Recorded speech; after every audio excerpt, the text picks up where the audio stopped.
Bonjour, voici une nouvelle vidéo, point court, sur la thématique des saisons. Nous traiterons les saisons sur deux vidéos, celle-ci étant la première. Sur cette vidéo, nous traiterons en particulier de la définition et de la description des saisons. Certainement que ce qui va être dit dans cette vidéo, vous le connaissez déjà, mais ça mérite d'être posé au moins une fois. D'accord? Donc les saisons, elles existent. Première partie.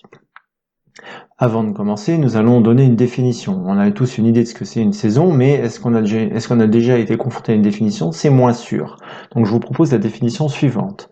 Une saison est une période de l'année pendant laquelle le climat et la température restent relativement constants. Je pense que cette définition vous parle parfaitement. Passons à la suite. Maintenant, il s'agit de décrire les signes qui montrent l'existence des saisons et les différences entre les différentes saisons. Par exemple, le premier signe qu'on rencontre et auquel on peut penser, c'est la durée des journées. On le sait, en tout cas on l'a vécu tous, les nuits en hiver sont beaucoup plus longues, d'accord? Alors que le soleil reste beaucoup plus longtemps dans le ciel en été. Quand on est en été, on se couche tard le soir, il y a encore des lueurs, alors que lorsqu'on rentre du collège à 5 heures le soir en hiver, il fait déjà nuit. Pour se convaincre, je peux vous proposer le diagramme qui est ici.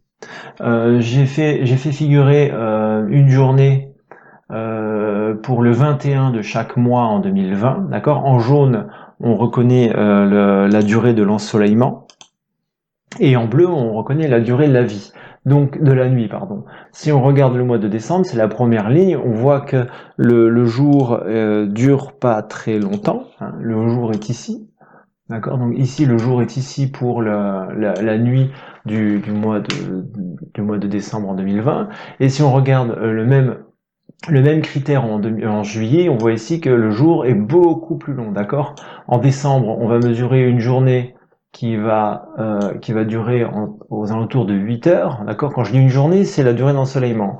Alors qu'au mois de juillet, on va mesurer un ensoleillement qui va durer dans la journée aux alentours de 15 heures, d'accord? Donc c'est presque 2 fois plus quand même, hein, d'accord? Donc les journées, au fil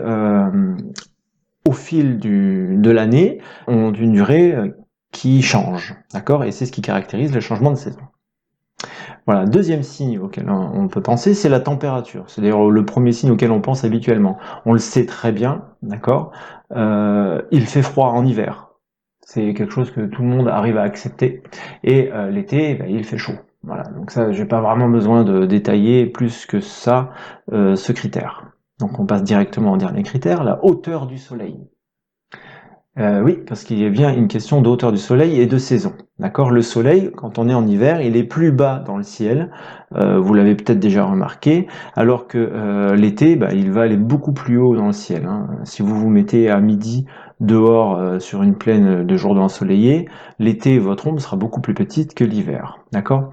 On peut essayer de se convaincre par le petit schéma qui est là. Vous avez un personnage qui est en bas sur le dessin, et il regarde vers le sud.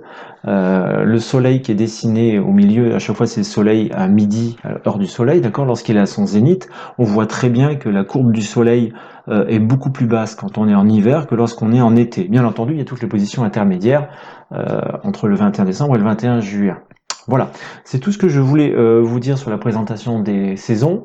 C'est un point court, c'est-à-dire que c'est à noter dans le cahier, tout le texte qui est ici. Éventuellement, vous pouvez rajouter des remarques si vous en avez envie, d'accord? Et bien entendu, la suite du point court sera dans l'autre vidéo qui va être donnée en même temps ou juste après par les réseaux habituels. Voilà, je vous remercie de m'avoir écouté et je vous dis à très bientôt en classe.